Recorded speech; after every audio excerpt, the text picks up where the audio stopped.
so much of the meaning of Freud's original writing in German has really been lost in translation.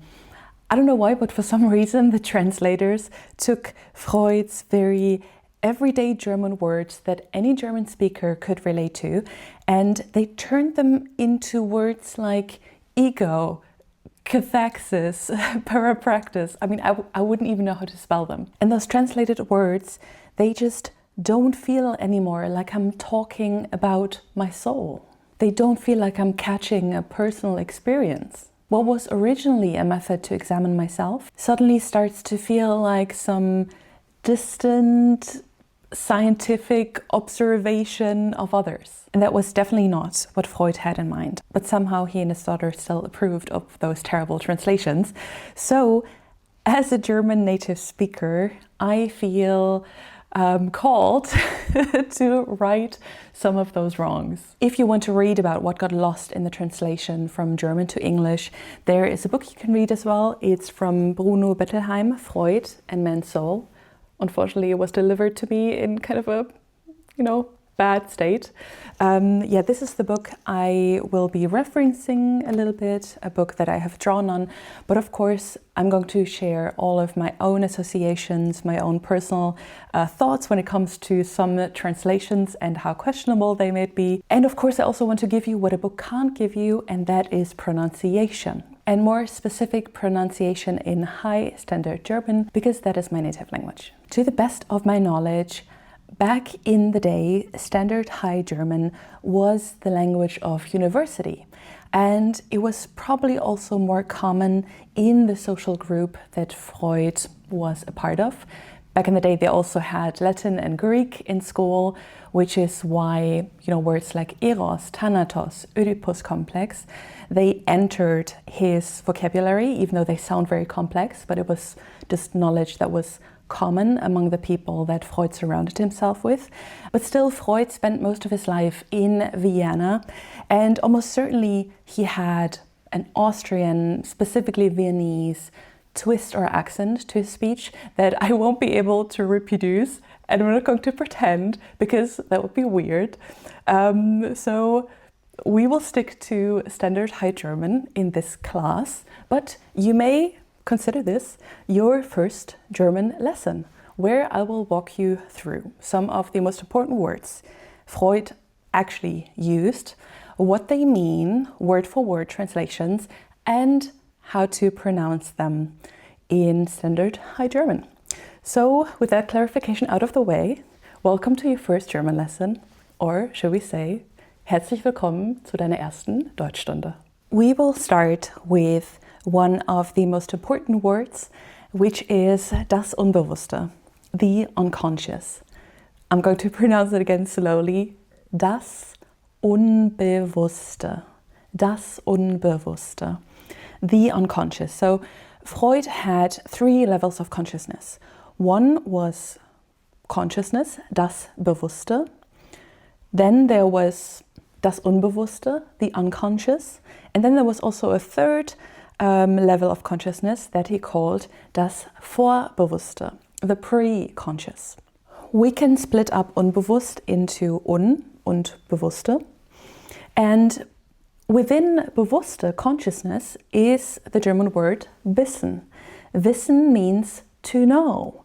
So the unconscious, das Unbewusste, is that which is not known. So das Unbewusste, the unconscious, was one of Freud's major sites of exploration. That was what he really wanted to understand, and it was in the center of his psychoanalysis, together with another concept that we will talk about in a bit. But maybe before I move on to the next subject, I would like to talk about a little curiosity. This has nothing to do with Freud, but it has something to do with language and how language, may or may not shape how we perceive things. So the word selbstbewusst in German means confident. Because we assume, and I think, as a language and a culture, we assume that being conscious of yourself is a good thing, like you're self-aware, if you will. But in English, self-conscious actually means that you are insecure about yourself, which, like, as a German speaker, that's so strange. It was something like it was a false friend that I really, well, maybe not a false friend, but it was a trap that I fell into a couple of times. And self-conscious, we will translate that in German as selbstunsicher, self-insecure, if you will. So yeah, I mean, I don't know if you are an English native speaker and you know anything about this, why in the English language, in the English culture, being conscious of yourself is a negative thing, and it means that you're insecure, basically. That would be very interesting, because yeah, in German, selbstbewusst, to be conscious of yourself, is a good thing. It actually means you're self-confident. That is a little side note that I stumble upon a couple of times, and maybe it's interesting for you. But yeah, this is not Freud, so let's move on to more Freud. The next big thing I want to talk about is the structural model, the id, ego, superego. Because I don't know what the translator did here, and I have no idea why either Sigmund Freud himself and also Anna Freud or his estate, I have no idea why they accepted this translation. It's just, it's terrible. It's not at all what it was supposed to be like, because if you look at the German side, if you're a German native speaker, es, ich, über-Ich, well, maybe not the über-Ich, but es and ich, those are words you use 1,000 times every day, because it really means, es means it with a T, like it just happened, and ich means I. I mean, if you hear the word ego, you will never have a personal association to it. Maybe you will think in English nowadays about an inflated self-esteem, but you will never think about I, like you as a person. I did this, I thought, I remember, I experienced. In German, it's so close to the personal experience. It's very intimate. And also Freud himself, he wrote in Questions of Lay Analysis, I'm going to read this from the book here. The impersonal it is immediately connected with certain expressions used by normal persons, right? Normal persons, that was who he was talking to. One is apt to say, it came to me in a flash. There was something in me which at that moment was stronger than me. This is what he writes in Questions of Lay Analysis. So he really wanted the language to be very close to personal experience, very relatable, very down to earth. And you can already see it, like if you just speak in a way that you would normally do, like, you know, some people say, oh, it was the alcohol. Not I didn't do this. It was the alcohol. That is the feeling that is very inherent in those German words, which are just like completely lost in id, ego, superego. Id, ego, superego sounds like I do a scientific study of some strange other people and I observe them and I keep a distance. That has nothing to do with psychoanalysis as Freud envisioned it, which is something that is supposed to be very close to the experience, to the everyday experience of people and help them understand themselves. So yeah, I have a big, how do you say, bone to pick with that translator, because yeah, those Latin variations just don't do justice to what Freud envisioned and how his German writing style really feels. And then of course, the last one, Über-Ich. Like, you know, ich, I already talked about that the ich is like the I, it's very close to your experience. Ego just doesn't do anything, no associations whatsoever. And then, of course, when we look at the Über-Ich, superego, this is also meant, like über means above, but also upper, also, you know, something that is on top.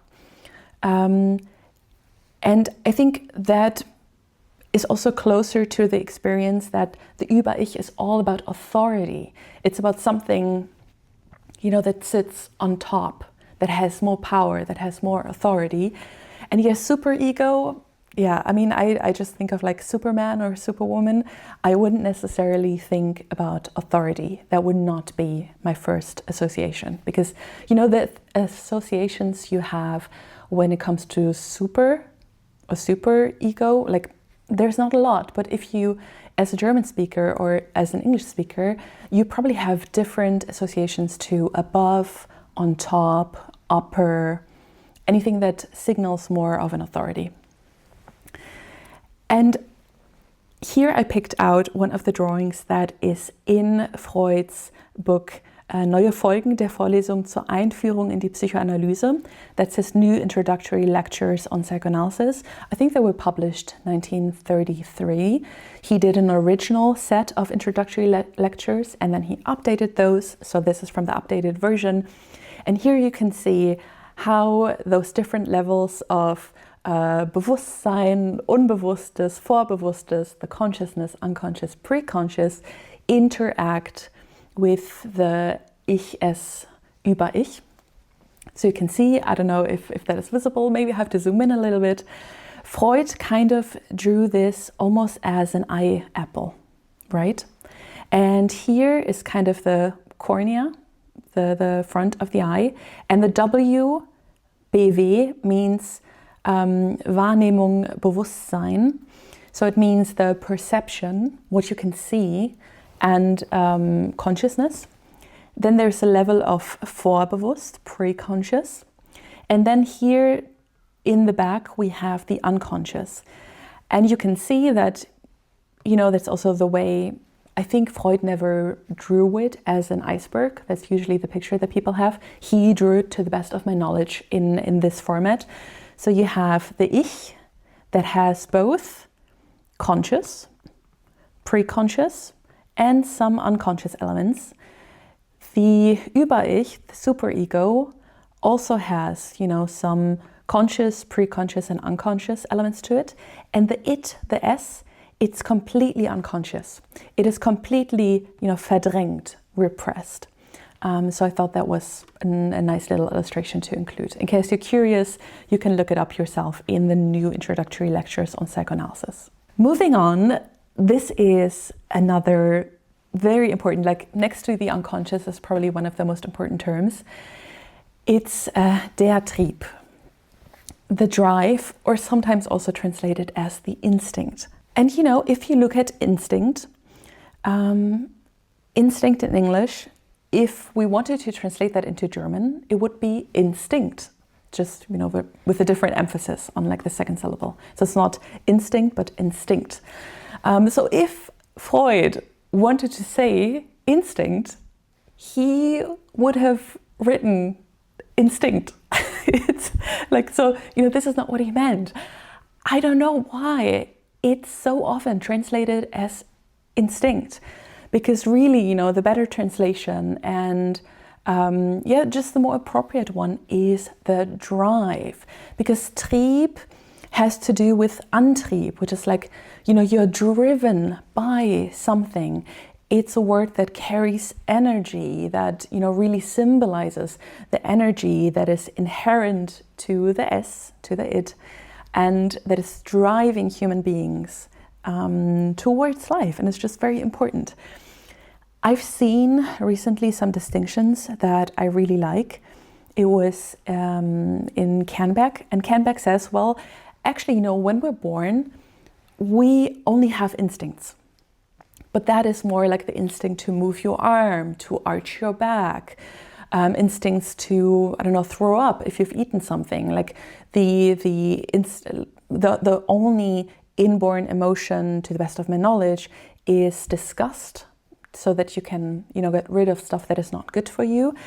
So we are born with instincts, but then through the development of early object relations, we form motivational systems. And those psychological motivational systems are organized by drives. So before that, you have physiological systems that kind of secure your survival, but then you also have psychological motivational systems, and those are the drives. So that would be, I think, the only distinction and the only use of instinct and drive that would make sense to me. But other than that, like death instinct. To me, that doesn't make any sense. Death drive, even though, of course, you can argue about that concept a lot, whether it has any value or Freud just went too far in this one. That's a different story. But yeah, please don't use instinct when you mean drive, because if Freud would have wanted to say instinct, he would have said so in German. With the next one, we're really getting into some hot territory.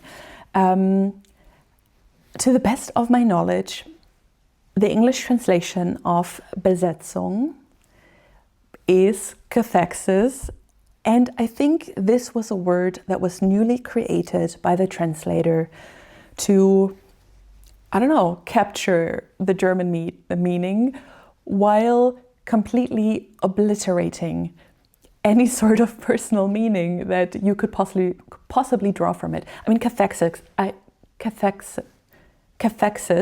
had to look up how to spell it. I had to look up how to pronounce it because it just, it doesn't make any sense.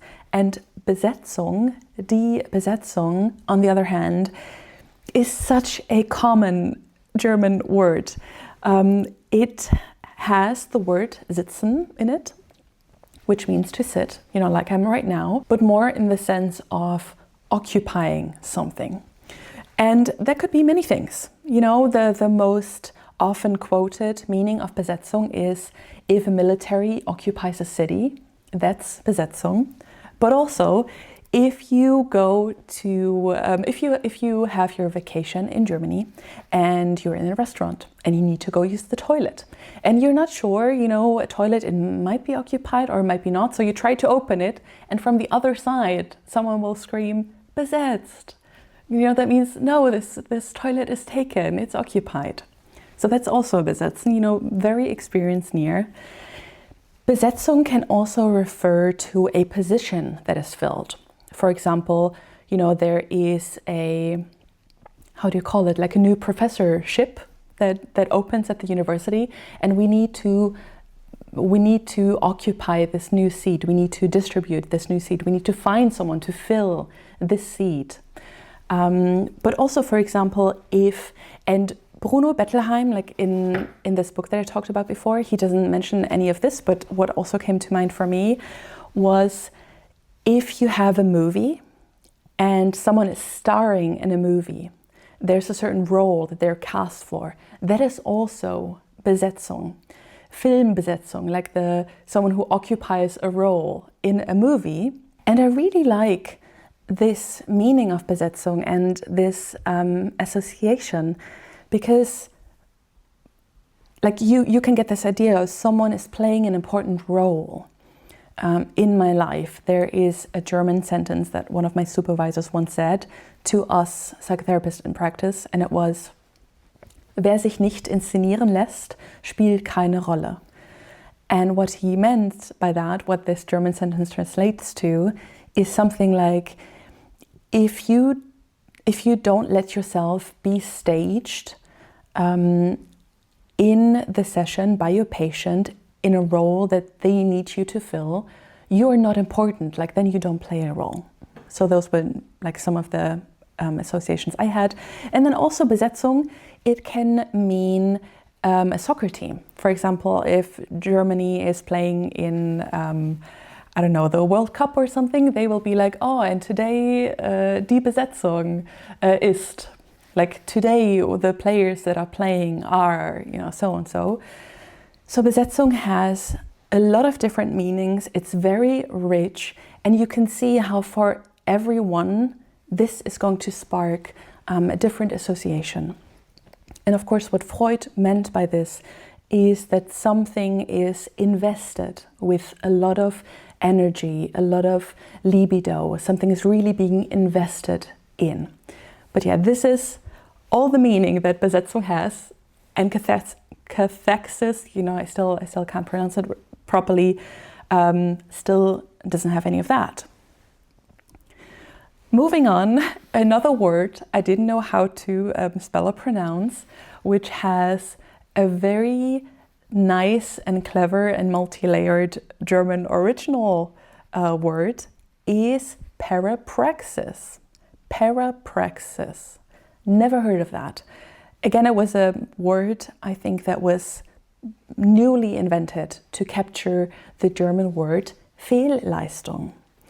Fehlleistung, it can be taken apart into Fehl and Leistung. And Fehl in this sense means miss, like it's an error, a mistake was made, miss.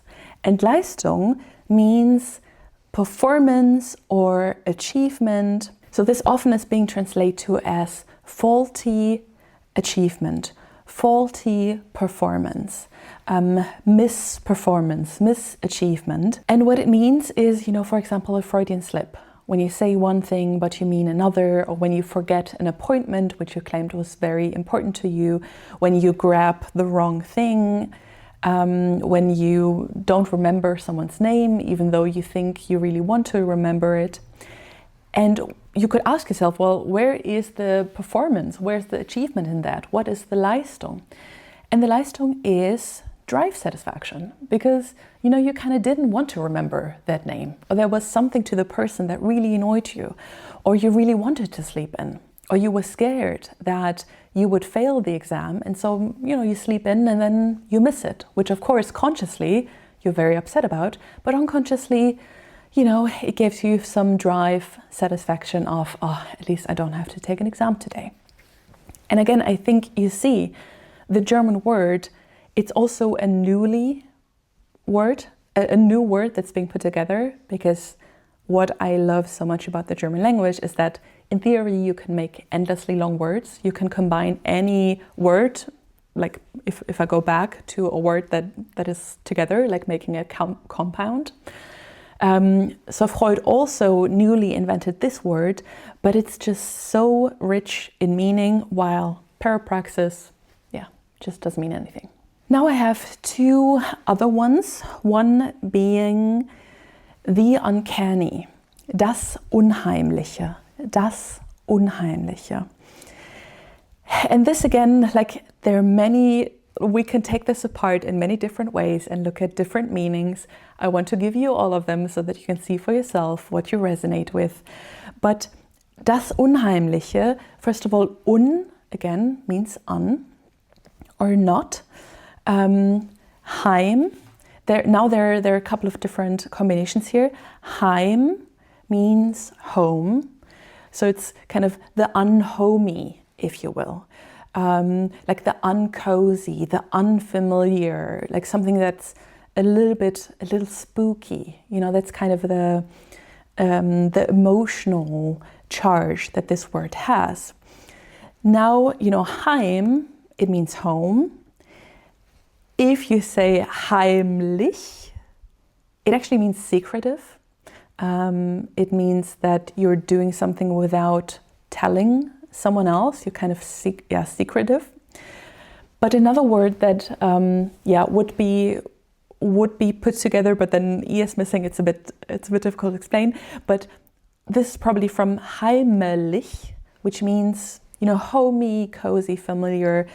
So this is kind of there is a lot to this word, and in German we don't just use das Unheimliche if we mean something that is kind of uncomfy, a bit spooky. You don't know it. It feels spooky, uncomfortable. We also say ich freue mich unheimlich, which means I'm so looking forward to this. So we also use unheimlich in a way that means very much. And I remember that one of my supervisors, who is not a German native speaker, she said to me that it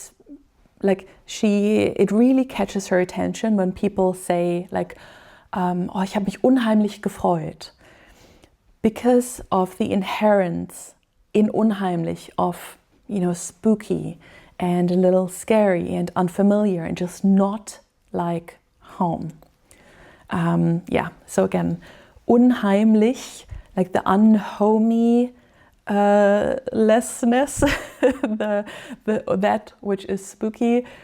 I feel like probably I confused you a bit more, but I just wanted to say that, for me, the uncanny it didn't have much meaning because the word of home, like the homey, is not contained in it. And I think the German original is just so much more rich. It brings so many ideas to my mind. Like, as you can tell, it was probably a bit confusing listening to me right now, just because, you know, it's so rich. There's so much that comes to my mind when I think about das Unheimliche, and there is nothing that comes to mind when I think about the uncanny.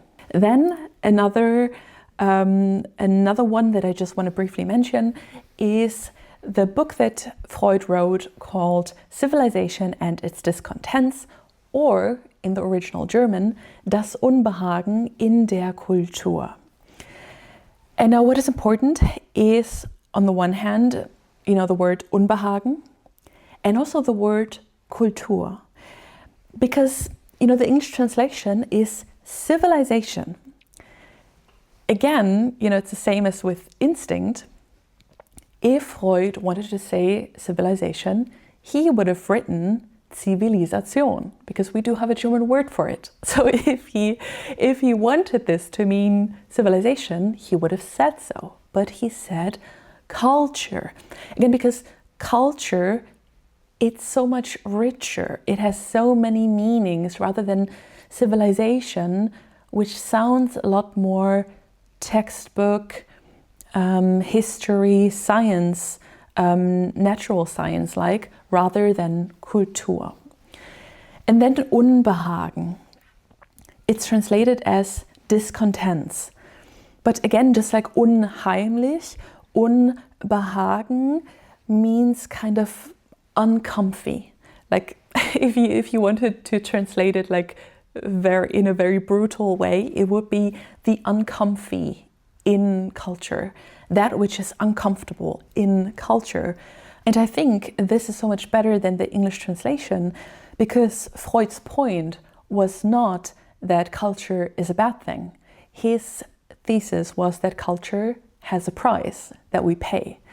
And it's okay, but we need to be aware of the price we're paying and see if maybe there is things that we need to adjust in order to really enjoy all the benefits that culture gives us and not suffer too much from the consequences. And last but not least, there is one distinction, one translation that was very important to Bruno Bettelheim. He even put it in the title, Freud and Man's Soul. It was honestly before I read Bruno Bettelheim, I didn't pay much attention to it, but now I think if I read more of Freud in English, I will. Because Bruno Bettelheim says that whenever Freud talks about die Seele or seelisch, der seelische Apparat, Freud uses those words a lot in his writing. It is always translated to English as the mind or mental. And you might already assume it because it's quite similar. Die Seele means the soul. And seelisch means, there is not really a proper English translation, but for example, der seelische Apparat, which Freud would refer to this, Über-Ich construct, he would call this der seelische Apparat, is the soul apparatus. And you can see where Freud talked about the soul, which is very, it's so wholesome. It really tries to capture a person in its whole, because, he didn't really mean soul in the religious sense, but more as like this wholeness, the whole person and everything that is, so essential in humankind. And in the English translation, it really got reduced down to the mind. It became very cognitive. And that was not Freud's intention at all. So, the English translation really gives this feeling of like everything is scientific and it has distance and you're basically observing and studying other people, while Freud, in his German original, was very much interested in the soul, in what it means to be human. He really wanted to bring this brand new ideas that he had into the midst of the circles that he frequented.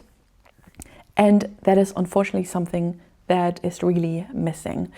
Psychoanalysis was supposed to study das Seelenleben. It was supposed to be studying the life of the soul.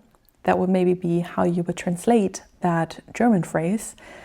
It was not meant to create unnecessary distance, to feel like you are talking about technical, mechanical things only. He did have some phrasing that was more technical, more interested in dynamics. That's where psychodynamics come from. But at the end of the day, Freud emphasized the soul and not the mind, which sadly, and this is what Bruno Bettelheim is quite sad about, which sadly got lost in the English translation. That's it for today. If you are curious about any other German words that you find in Freud's texts or in other people's texts, feel free to, comment them below, and I'll see if there's any interest, I'll make a part 2, or I'll create short form video to explain more about this. I hope it was clear. I hope it was not too confusing. If it was confusing, it's probably because the words are just very rich and there's a lot that can come to mind. But thank you so much for your attention. I'm very much looking forward to seeing you next time. Bye bye.